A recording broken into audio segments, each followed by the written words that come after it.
Thank you, everybody, for being here. Really, really appreciate it. We have some lovely friends with us here for ASU Prep Digital, and Christy and Lisa. And these are the meetings that I love the most because I don't have to talk. I just get to sit and listen and learn like everyone else here on the call. So with that, Christy, I will hand it over to you. Thank you so much. Well, thanks everybody for being here. We know your time is precious, and Lisa and I promise to do our best to make this as efficient and useful as we can of your time today. So my name is Christy Clue, and I work for Arizona State University in the Prep Charter School, which we'll tell a little bit more about. But I'm the Director of National Partnerships, and I have such a great job because I get to travel all over the country and meet people at different schools and just see how we might be able to be supportive in any way in curriculum or professional development, et cetera. And then I'll let my wonderful colleague Lisa introduce herself. Thanks, Christy. Hello again, everyone. I'm Lisa Irving. I work on the Curriculum Support Services team for ASU Preparatory Academy.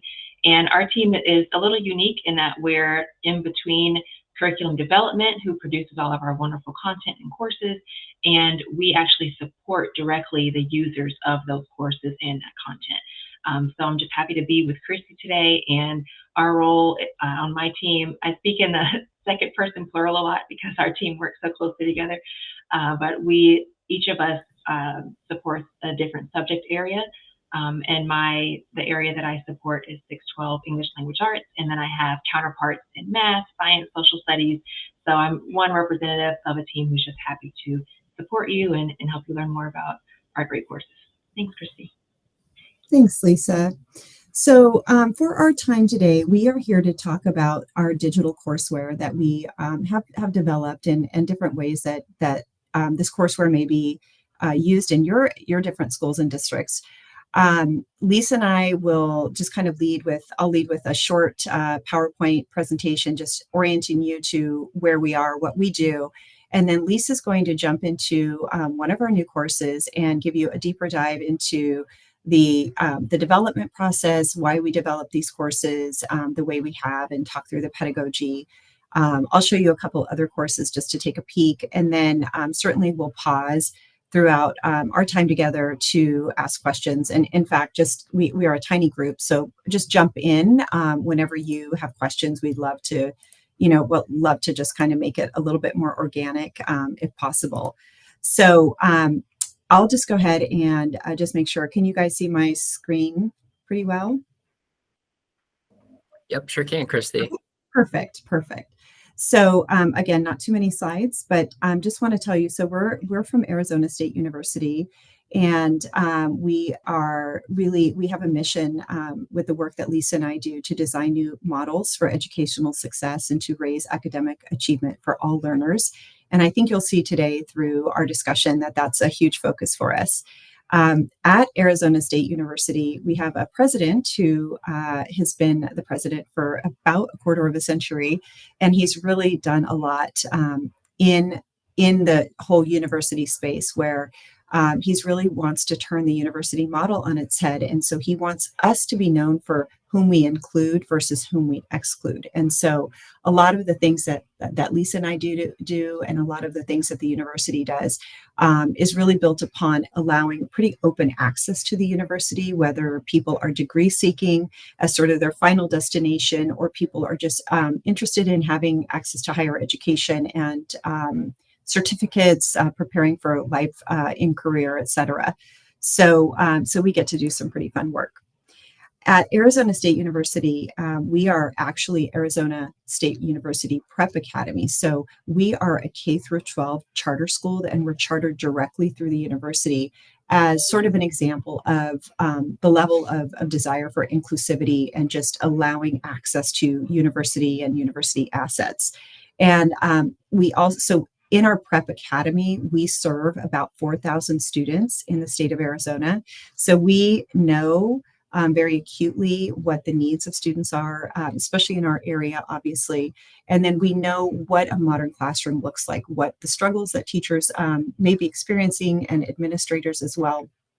And so we feel very, very well equipped to speak about educational issues because we're, having some of those same struggles and successes in our own schools. And then you'll see on this lower rung, ASU Prep Digital, we serve schools and districts outside of the state of Arizona, nationally and internationally. We approach learning and teaching just like the Lego blocks on the right, where we are really understanding that students come to us wherever they are, right? Whether they're at the university or they're in our K through 12 charter school, they come to us with a variety of strengths and weaknesses and gaps. And so we actually really, really strive to provide personalized learning instruction to each of our students. And so we have lots of different learning models in place that allow for acceleration or remediation, but we really try to personalize the relationships and the instruction. This is a graphic organizer just to show you pretty quickly how serious we are about, putting that student and teacher at the center of the learning equation. We offer, these are all different types of learning models that we offer in different school programming models that we offer. Starting here on the lower left, we have students that are attending in-person school 5 days a week. Then we have a variety of different hybrid and micro school options, all the way to students who are attending our World School, which is 5 days a week and fully digital. So we really have to be responsive to our population. And so we do that through offering lots of different models, and then we do that through the development of curriculum. So we've been in the curriculum development business for a while. And as you guys know, technology changes very often, and the shelf life of courses is not very long. So we are so happy to introduce to you guys today our new suite of high school core courses. We are going to have this entire list ready for fall 24 with really a release in the summer to get everybody trained and ready to go. But half of these courses are already in process in terms of being deployed. They're fully developed and they're in classrooms in our schools and then nationally and internationally. So they're, in use. And so we're getting lots of feedback on the courses. In fact, Lisa's team is headed out to schools in the next few weeks just to, meet with teachers, meet with students, and just to continue to refine our courses and our course development process. So want to share just a little bit about what makes our courses unique and how we might stand out. So we know that, we talked about, I've shared that we all are aware that students have varying needs, especially after COVID. We are experiencing a lot of learning loss, a lot of gaps in knowledge. And so part of the trouble is really finding a curriculum that meets the needs of all students. And so we're really trying to do that here with what we're building. We have built our online courses really from a discovery learning perspective, where we want it to be a fun and engaging opportunity for students to learn, not have too much text on the screen, but have lots of opportunities for students to connect to the curriculum itself. And we utilize, the latest technology, as well as using AI to help develop some of our courses. We really want to focus on the teacher and the teacher's role in the classroom. And although we'll be sharing courses that can be used very well in a fully online environment, these courses are also built to be used in a blended learning classroom. So we encourage teachers to really tailor their instructions so that they may be utilizing portions of these courses, units or lessons to help to highlight certain concepts or to give students additional practice, meanwhile freeing up the teacher to work in small group or to just further give them an opportunity for some flexibility so that they can address small group or individual student needs. Along with our courses comes a really wonderful deep dashboard and a searchable feature where if you're utilizing our course and you want to look up a certain standard or concept, you'll be able to search and see the lessons that are appropriate that you could assign to your students. So with that being said, I think I will stop there and see if there are any questions that you guys have about anything I've said so far. I do have one. In terms of your course standards, are those aligned to the Ohio standards? Can we see that? You were mentioning the Absolutely. So we build our courses really to National Common Core standards and to Arizona, and then we can provide any correlation needed, as well as help with customizing to Ohio standards. So I'd be more than happy to get that information to you. Okay. I know that's, that's definitely important and at the forefront for every state we work with. Thank you for that, Jill. Appreciate it. Any other questions before we get started? If I may ask, so in addition to offering some of the traditional classes we would want for graduation, do you offer any electives that we would be able to offer for students or for credit recovery? We do. Thanks, Emily. Great question. So these courses on that list, and we'll get you a full course list after, as follow-up. We have 160 something courses that we offer. These ones that we're sharing today are our newest courses that we're, really wanting people to see and utilize. We have some other courses that are a little bit older, and then we have certainly partnered with other providers as well. So we have a very robust course list that's a little bit of a mishmash until we're able to build out everything. And I would say, to be truthful, we will likely not build every course because certain providers, can do a better job than we can on certain electives and things like that. We do offer credit recovery as well. We've got a suite of courses that we utilize as credit recovery, where students are able to test, out every unit and just sort of apply their knowledge, and then the courses can be customized from there with a teacher's support. All right, so Lisa, would you like to jump in to a course and show us around? Absolutely. Thanks, Christy. Let me go ahead and get that up for us.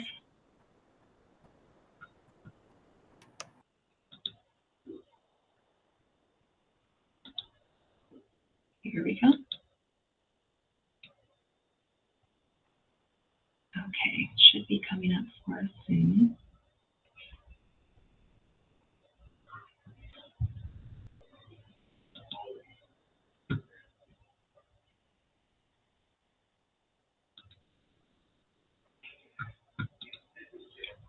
Okay, are we able to see that?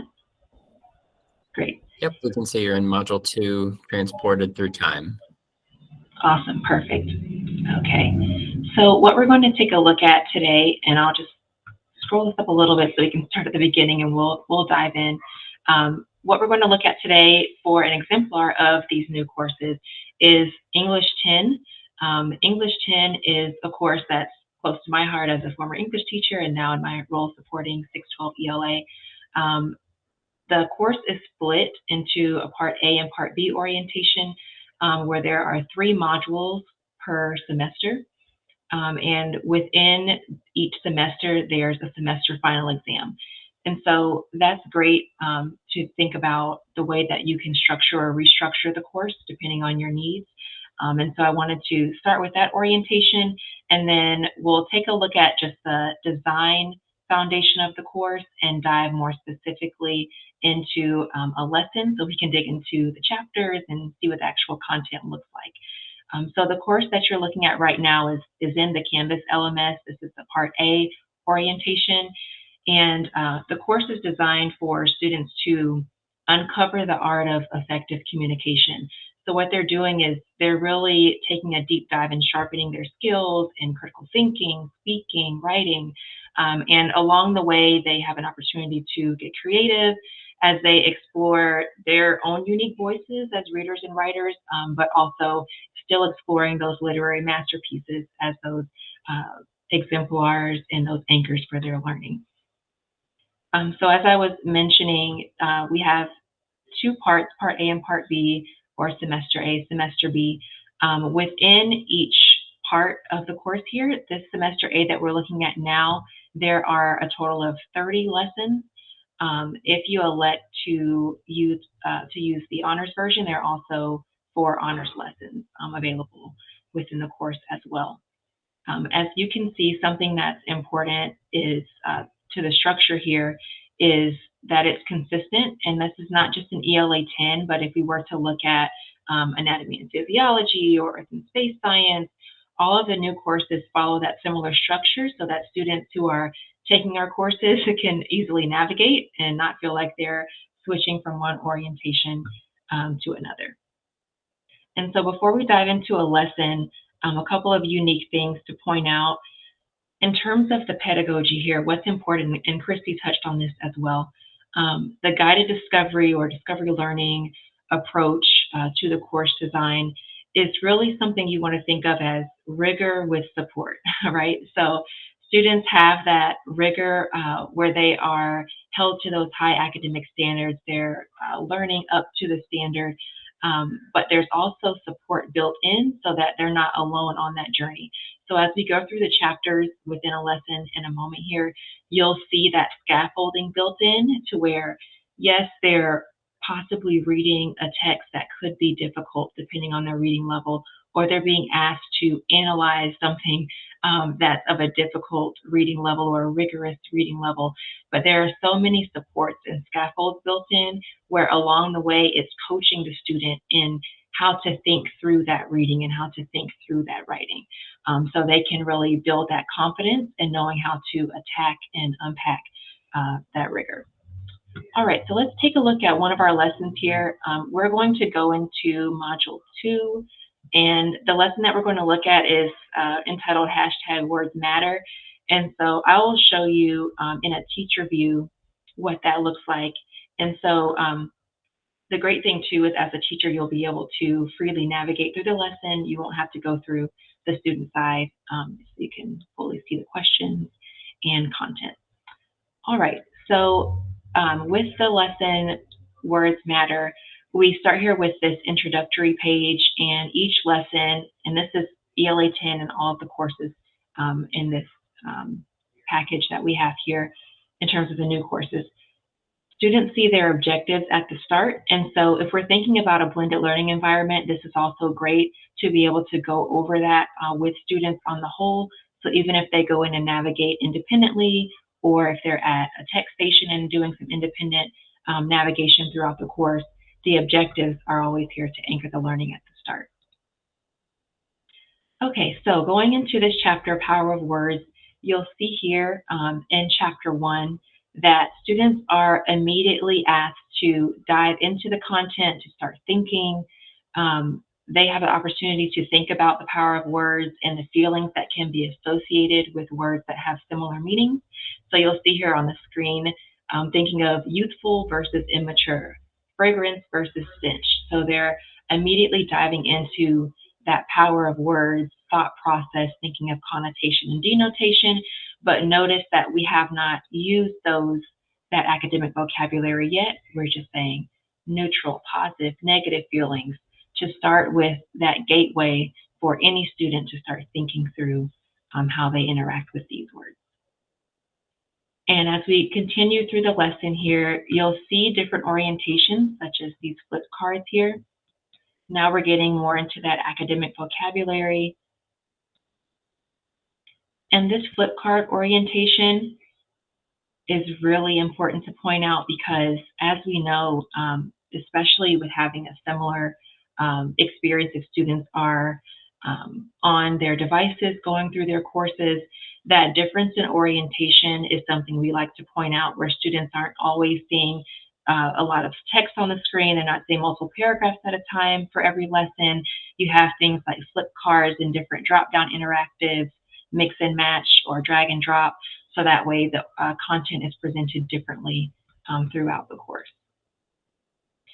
All right, and so as we continue through, let's take a look at Chapter 2, and here's where we go from that introductory feel of positive and negative meanings into the more use of that academic vocabulary, denotation, and connotation.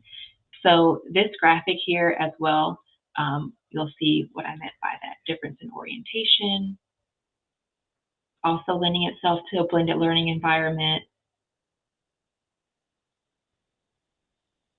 So in Chapter 2, students interact with practice questions that ask them to apply what they've learned, and they receive feedback as well when they answer the questions. They have pop-up feedback throughout. There's graphics that pop up for them to celebrate them depending on how they answer the question. And this particular chapter ends with students reflecting on the impact of connotative and denotative meanings. And so we'll see that we migrated from that language in the introduction of how do you feel about this word to now incorporating positive connotation, negative connotation, as opposed to just positive feeling, negative feeling. Okay, a couple more things we'll take a look at. And so in addition to that denotation and connotation in this chapter, students also take a look at figurative language. And we can see here that this chapter sets the stage by providing students the reason that they should pay attention to figurative language. And it's not just through these exemplary texts that they're looking at, but it's also coaching them through how they as writers should pay attention to figurative language. So that goes back to our course design model as well. As students are looking at examples and learning from whether it be in ELA, core text, in science, or in social studies, those great exemplars from leaders in the field, from experts, from historical figures, but they're also receiving coaching throughout so that they are building their own skills to apply those when they get ready to perform. And that's a key difference with our courses. You can see here another example of that difference in orientation. So students are matching the quote on the left with the type of figurative language that it reflects. So these are meaty quotes too. They're not just quotes that are at a lower reading level or a depth of knowledge 1 level. They're really asking students here to dig in and connect with text from whether it be classic or core text or informational text, quotes from authors. And so they are taking the opportunity to match those quotes with the figurative language here on the right. And that's another different orientation for students. All right, so we will move along here towards the last couple of chapters in the lesson just to point out a few more unique features. So if I go into chapter 5, one cool thing that is new to ELA with these courses are these critical reading blocks. And something that I, as an ELA teacher, and also hearing from the users of our courses throughout, is the importance of students getting a chance to really practice that close reading and being able to get feedback as well. So this screen that I'm on now, I won't read the actual text to you, but these directions here really get to the heart of why this interactive is important. So it says, now that you've read the text, it's time to analyze it, read the excerpt again, and focus on Twain's humorous tone. So they're really pulling out a core piece of that text and slowing students down, getting them to analyze, giving them feedback as they analyze. And we know sometimes it's so easy for students to just kind of go through a text and move on and not really slow down and ask those important questions as they read. And that's what these critical reading blocks are here to do for students. I will pause here for any questions you might have about ELA 10, and also just mention again that each part of the course, A and B, do come with that semester exam at the end for students to demonstrate their mastery.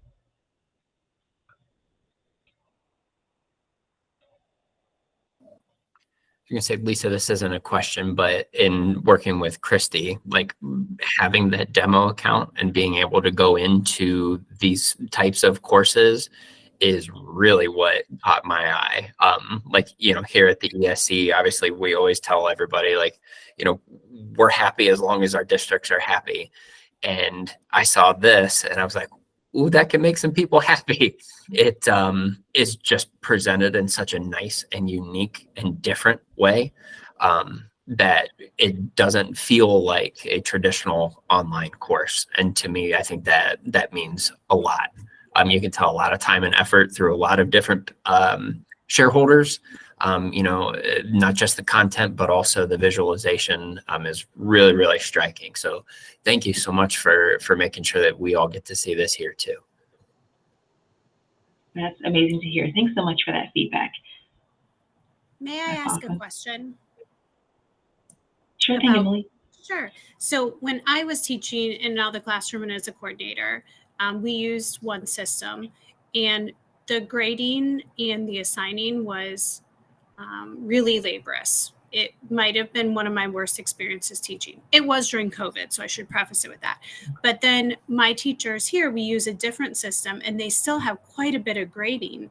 And so I wondered what features you have in your system for these digital classes. I know sometimes students are taking them as regular classes or in addition, or like we said, credit recovery. How does that look on the teacher side for grading? That's a great question, Emily, and thank you for asking that. The great thing with our courses is the work that students do throughout the lessons when they respond to those interactives, those drag and drops, they're practicing their writing, or those critical reading blocks we saw there at the end. All of that is auto-graded unless it's, and I'm showing you here in the Canvas LMS, anything that says assignment would be a writing assignment that students turn in for teacher review. But you can see anything here that says lesson, all of that is auto-graded. So that always makes me happy when I look at this page, because I too experienced that grading overload. And teachers who use our courses are not overloaded with going into every single tiny interactive and grading it and looking through so many of those really practice items that we've been able to structure as now auto-graded.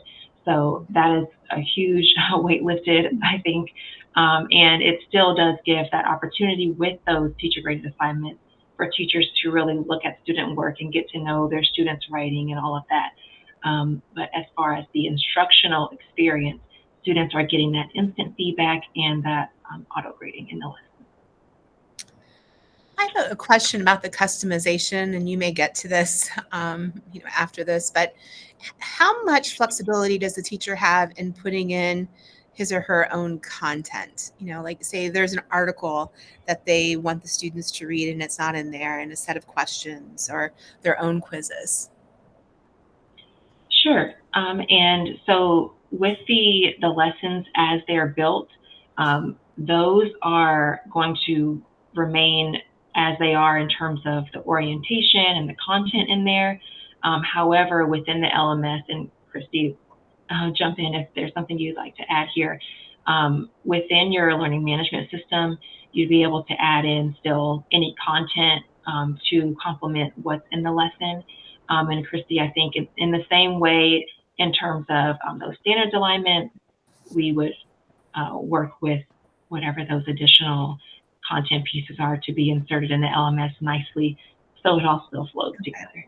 So we would work with you in order to, because I know we have a couple of really, I think, courses that are unique to us that we would want to include. And then speaking of the LMS, so you're mentioning that, so this is within Canvas. So we're a Google Classroom school. So how would that work for us? So, Jill, great questions. And let me just go back to your previous question. I want to say that we're also in development, and so it will not be ready for fall at this point, but we are in development of a proprietary tool, which is our course authoring tool. And so what at this moment, and I say that, like carefully because things change in development, but we are targeting really an opportunity for us to be able to give you a course, and you have an authoring tool where you can author inside of the lessons as well. So I know that that's a feature that a lot of people are going to really like, because as you mentioned, we have our own tools, our own lessons that we love, that we know are tried and true over time. And so, so that authoring tool will enable ease of, addressing standards across different states. And then it will certainly really provide those teachers with that flexibility that they want, and schools, right, to add different benchmarks and things that they need. With regard to the LMS, we also have the ability to port into a variety of LMS systems. And so let me check on Google Classroom and see. I just want to make sure that's on our list before I say yes. So that'll be a homework item for me that I'll get back with everybody. All right. Thank Yeah, you. great questions. Yeah. Emily, just wanted to compliment you on your previous question. I feel your pain about in terms of like the grading and the teacher lift as well. So we do, again, we've tried to build these courses so that they obviously meet student needs, but we're really focusing on that teacher need as well, that heavy grading. And there's of course that balance between, auto grading and then like rigor, right? We want to make sure that there's students' authentic work that, is obviously up for the teacher to grade and evaluate. So super questions. And I do want to say that we would be interested in giving anybody a demo account of the courses so that you guys can kind of look through them as well. I would love just to take a couple more minutes to show you very quickly just the look and feel of a couple of other courses, if that's okay with you all. Christy, may I jump in real quick? Of course, absolutely. So this is Jill to your question, and then Christy, obviously, please correct me if I'm wrong, but aren't there different ways in which a district can partake in ASU Prep Digital? Meaning, if you needed ASU Prep to kind of take on the load of having students on Canvas, they can do that, correct? Or they can have like teachers who are actually teaching those courses on behalf of Jill, like in your case, on behalf of Plain Local. There are people within ASU Prep Digital that can run that. They're on that same Canvas platform. Whereas there's also the ability to, host it at a district level with your district teachers on your own platforms. It's all in just kind of how you see it structured. Okay. Yep, absolutely. Did I get that right? You're hired. You're hired. Absolutely. And just as follow-up, I'll send a course list so that you can see the extensive catalog. And then, yes, we provide our teachers as well, just a one-off. If you've got one little student somewhere who needs a different course that you're not staffed for, we're happy to support there. We do have rolling enrollment as well. So we can, and we're happy to offer semester 2 at a weird time. We're pretty flexible that way. We've got really wonderful teachers, and our model in our global academy is really, our teachers are very, very intricately connected with the students. So there is one live lesson a week, and that live lesson is meant to address the needs of the group and individual students. But our teachers are freed up for the rest of the week to respond individually, to have small group instruction or one-on-one additional support. We have never been the model that is really Zooming all day. We've been doing this through Florida Virtual, is where we started over about 25 years ago. And we just know that sitting in Zoom all day is not effective. I'm sure many of you have experienced that as well. So we do have this live time because we do like for students to come together and our teachers to be able to have that cohort together. But really the connection lies in the student with the content and then the student with the teacher as well. So happy to support. Let me drop, I'm gonna do something dangerous. I'm gonna drop some links into Slack, or excuse me, into our messaging here, but I just want to share really quickly my screen and walk you through one of these courses, just a quick lesson, just to give you an idea of a look and feel. Can you guys see the blood types on your screen? Yep, sure can. Thanks. So just so you know, when you get your demo account, when you look at the menu here, when you see all of the titles here, it is because these lessons that Lisa and I have shown you today, they are in Unlock. And so that just makes it useful for us as people reviewing the courses or sharing the courses, so that we don't have to go through every single lesson and do all the work. And you don't have to see me struggle to get things about blood type correct or work through that. So usually what you would do is you would actually lock down each of the lessons if that's something that you would like to do in your environment, and let students progress. So this is just simply to show you, a similar look and feel across the courses, but we utilize obviously different supports within the courses, depending on the content area. So this is this is our anatomy and physiology course, and this is just an example of an initial lesson on blood types that is actually building on some previous content. So we do a lot of engaging, activities. So this is a question to really ask students to basically solicit or elicit any prior knowledge.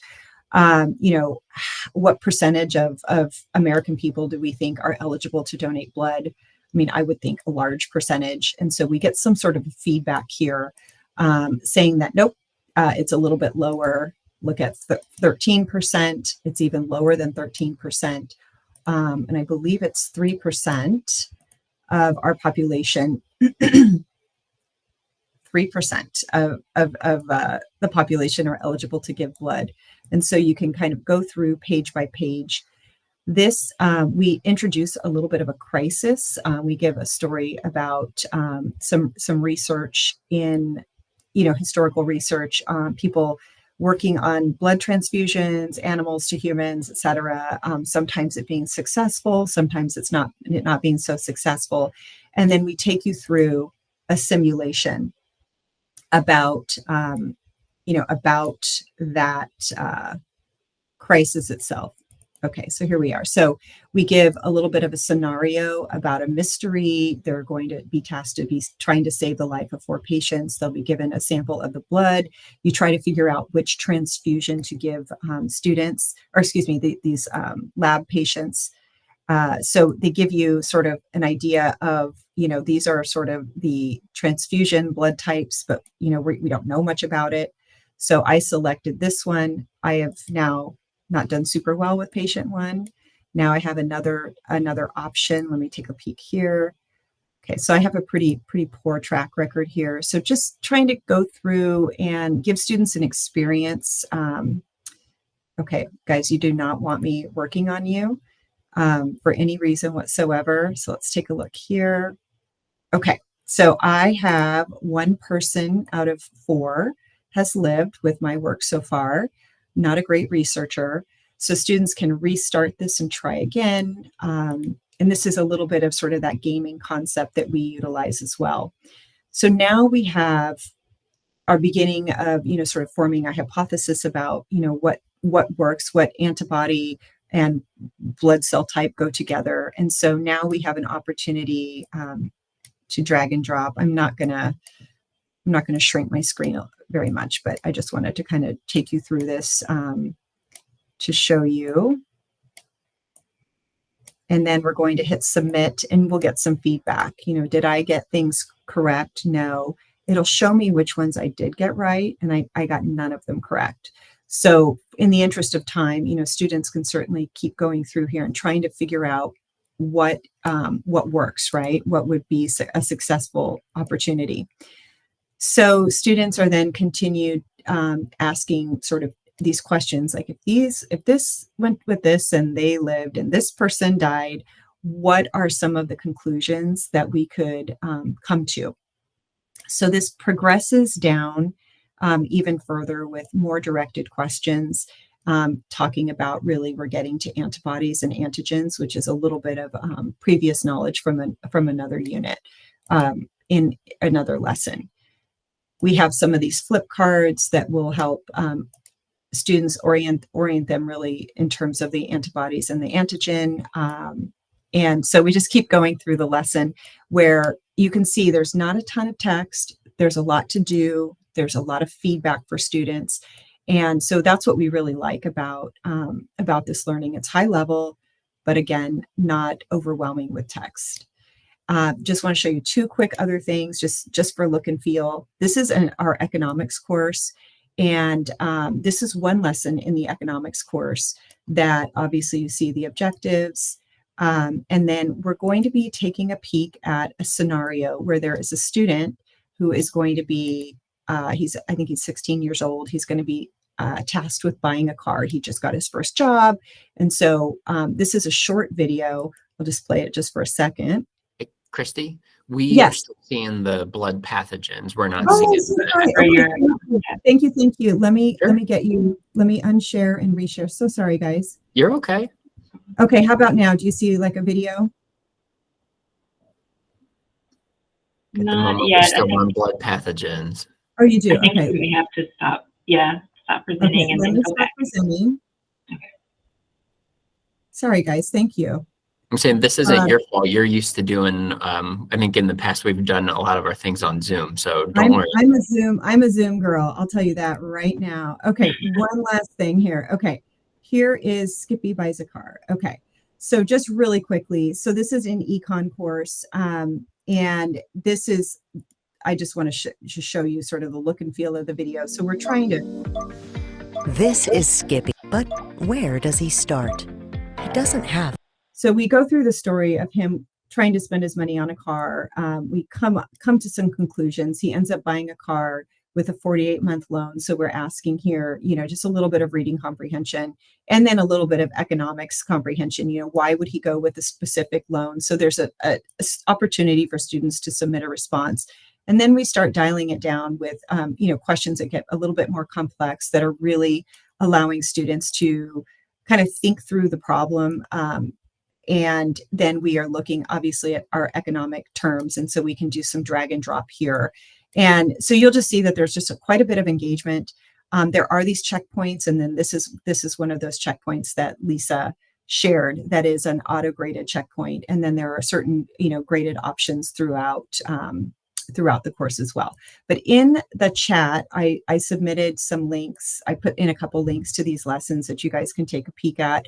But would certainly love if you guys will have my contact information. Would love if you have a desire to have a demo that you can really kind of dig around and look a little bit deeper. Would love to provide that to you. Matthew, any questions or anybody, any questions or comments?